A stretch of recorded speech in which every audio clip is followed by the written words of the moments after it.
Hey, this is Miss Martinez, and we're going to be making an agamograph.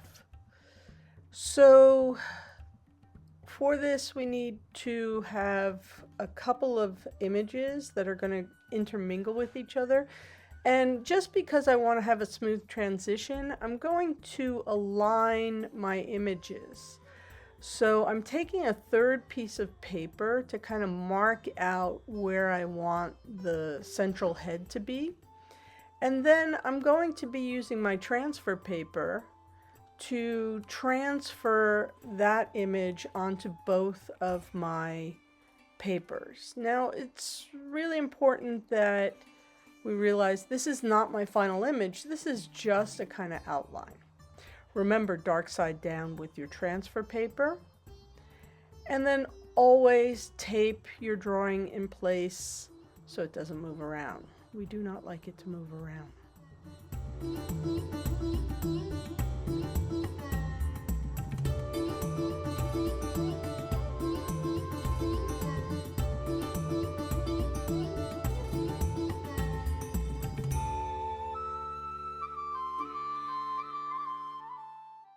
Okay, once we've got our first transfer done, we're going to take our second paper and transfer that same image, lining it up our paper in the same position. And remember, with the transfer paper, if we're using graphite transfer paper, it doesn't really show up well on dark paper. So you want to make sure you have a lighter color paper underneath. And then just trace it out once again.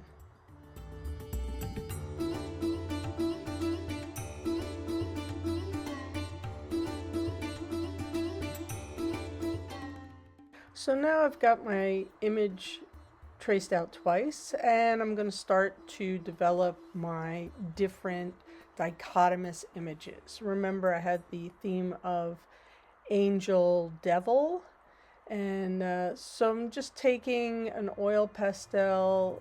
This case I'm using a black one to just kind of bring my outlines a little bit clearer, but you don't necessarily have to do that. I'm just using black so that you can see it okay on the camera.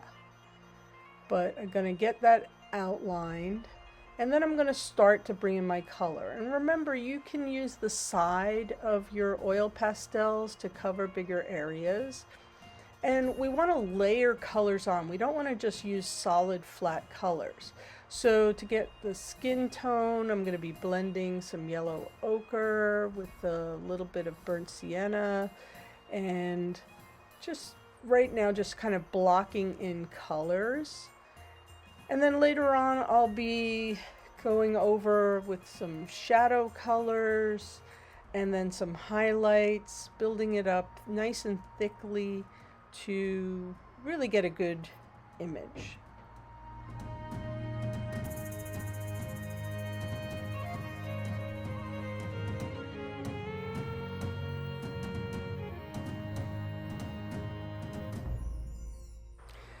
And now I'm going to work on adding color to my second image. And again, we want this to be really creamy with color.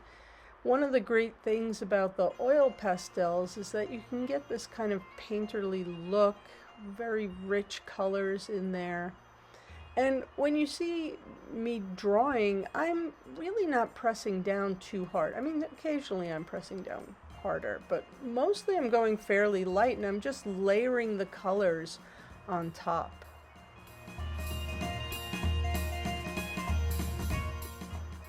Okay, I've got both of my images done, and now comes the really, well, good part, because this is where we're really going to make our combined image.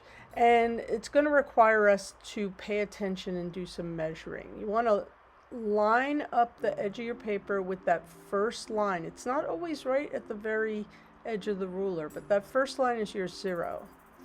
And then marking off every 1 inch interval. And this is so important. You've got to pay attention. The 1 inch mark, right, on this particular ruler is the longest line that's sometimes right next to the number, but by some numbers it's like right in the middle of it. So you have to really pay attention to where you're marking, so that you're just going to get your straight columns.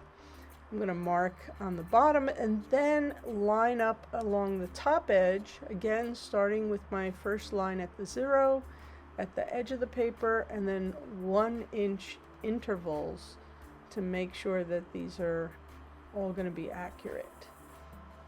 So this is super important. You've got to pay attention here. If you are distracted, this is where things can go really wrong.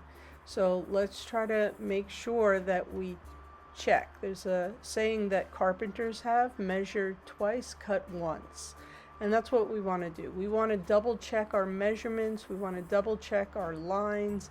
Make sure that we're lining up the corresponding top and bottom lines, getting our pencil right at the mark, and our columns should look parallel. If you're not sure, you can use the triangle, and this is one of the things a triangle is good for, is you put it against your ruler with the bottom edge of your triangle against the bottom of the paper, and then the vertical edge is then your right angle, which will show that you're making straight connections.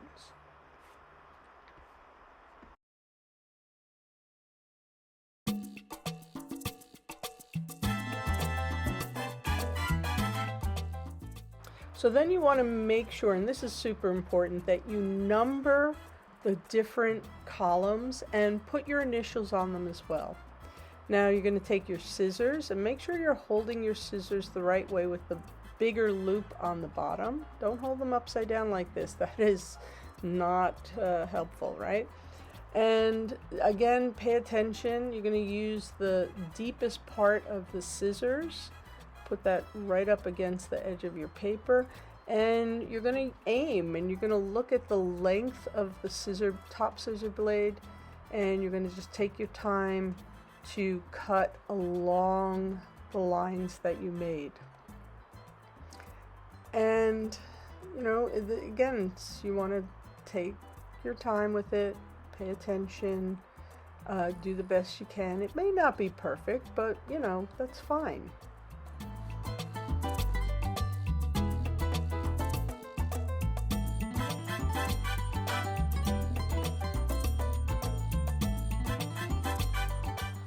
Okay, we've got our strips.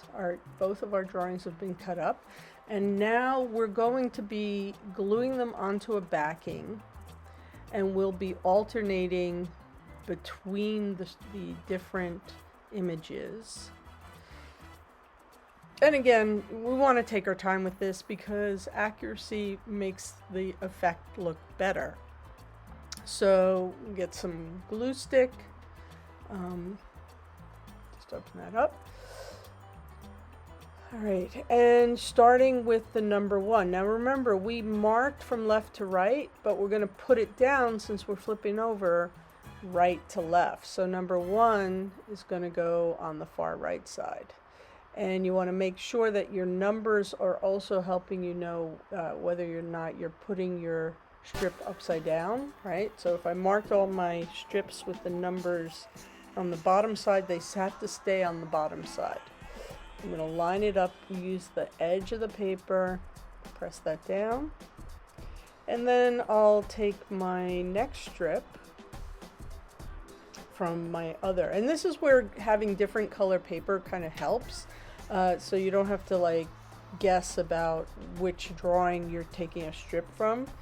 So I can see right away my pink paper is my other drawing. I'm going to look for the number 1 and then pasting that right up against the other strip. And you want to really make sure, try to get that as smooth, attached, so they're right up against each other. And so just continue with that, and I'll speed this up a little bit again.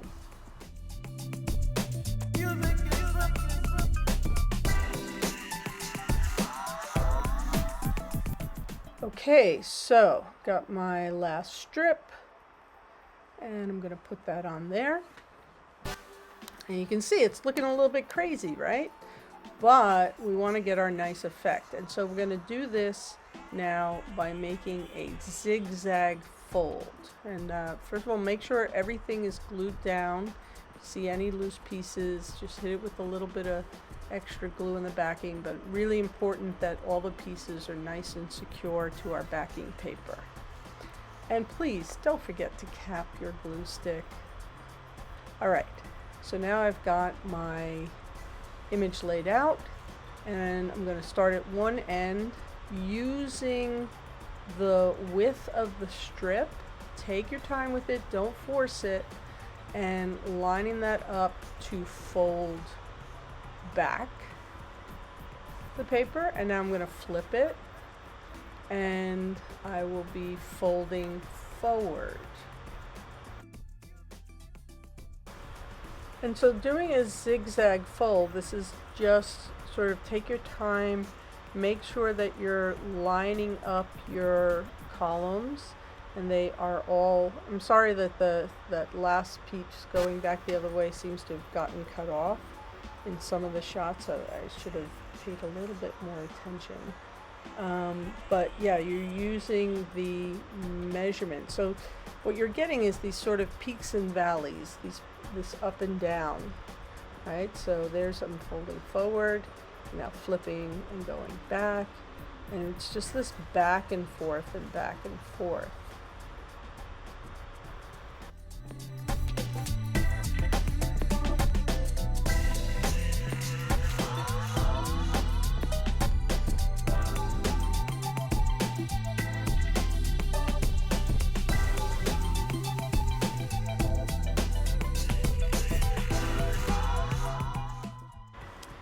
All right, now for the big reveal, right? So it looks a little bit like a fan, like a, I don't know what, but you can see if we look at one angle, we get one image, and we look from a different angle, we get the other image, and we have successfully made our optical illusion, the agamograph.